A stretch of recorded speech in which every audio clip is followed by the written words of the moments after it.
और आज हमसे खास बातचीत करने के लिए जुड़ रही हैं वैशाली सरैया, जो कमेटी मेंबर है मिलेनियम बैंक्स की। वैशाली जी, बहुत बहुत स्वागत है आपका ईटी नाउ स्वदेश पर।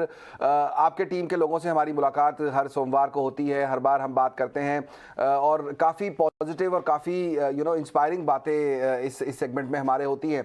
आपसे मैं एक पॉइंट आज बात शुरू जो है चर्चा वहाँ से करना चाहूँगा, और वो इससे कि पिछला कुछ समय हमने देखा कि शेयर बाजार के लिए काफ़ी ज़्यादा चिंता वाला था, काफ़ी उठापटक बाजार में देखने को मिली। कई लोगों ने कहा था कि दिवाली तक बाजार नई ऊंचाई पर पहुंच जाएगा, पर वो हो नहीं पाया शायद।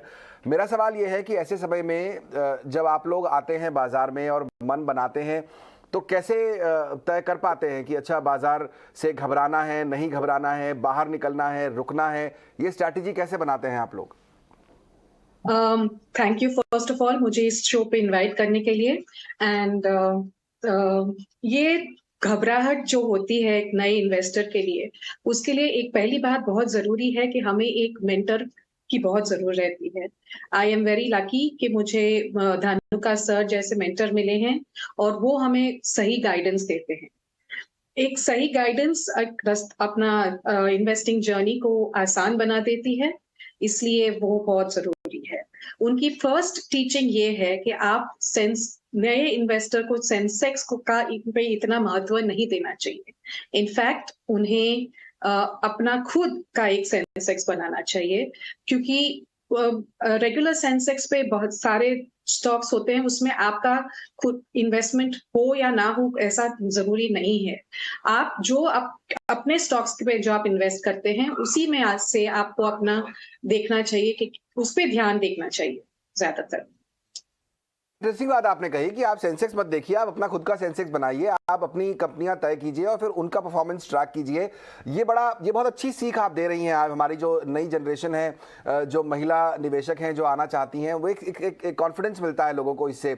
एक सवाल और फिर पूछूंगा मैं आपसे इससे जुड़ा हुआ ही, वो ये कि कितना एक्सपेक्टेशन रखना सही होता है। कई बार जब हम फाइनेंशियल एक्सपर्ट से बात करते हैं तो वो लोग कहते हैं कि आपको इन्फ्लेशन को बीट करना चाहिए कम से कम। अब इन्फ्लेशन काफ़ी हाई है हमारा, उतना रिटर्न कई बार इक्विटी में मिलता है, कई बार नहीं मिलता है, क्योंकि ये अंत में जीरो सम गेम है। मेरा सवाल ये है कि एक रीजनेबल एक्सपेक्टेशन कितना होना चाहिए निवेशक के मन में, और कहाँ उसे ये तय करना चाहिए कि ठीक है, इतना मुझे फायदा हो गया है मेरे निवेश में, मेरे इस स्टॉक में, अब मुझे यहाँ से निकल जाना चाहिए।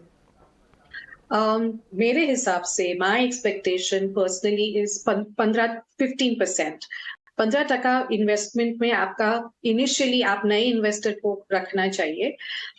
ये काफी रहता है। अगर आप इसका भी आप कंपाउंड इंटरेस्ट के हिसाब से भी इसका पावर ऑफ कंपाउंडिंग देखें, फॉर एग्जांपल इफ हम 10 लाख रुपया आज अगर इन्वेस्ट करेंगे तो ये एट द रेट ऑफ 15%, तो ये 10 साल में भी हमें 40 लाख रुपया वापस देता है, which I think is a very good return compared to anything that you get without getting any trouble into any sort of trouble. That is why ये चीज करना बहुत जरूरी है।